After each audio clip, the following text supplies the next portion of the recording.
morning. So, ito, ang bili ni Bossing for today.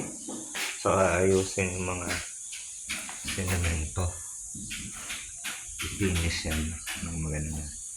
Hindi pangit tingnan. So, yan. So, finish yan.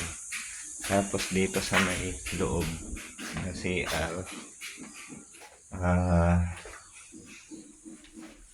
maglalagay ng holder dito isa para dito sa shower. Mababa pa yung abot lang. Tapos ito itutuloy ito, lalagyan yung connection ito. So kanina nakita ko hindi nakasaksak yung hose. So tuloy-tuloy yung tubig niya. Tapos dito, kung mahahanap yung tubo na pinanggalingan nito, iduduksong na lang. And then dito tayo sa loob.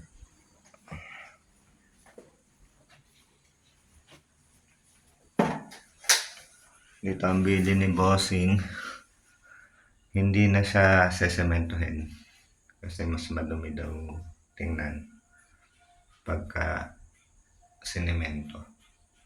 So temporary, ganyan na muna siya.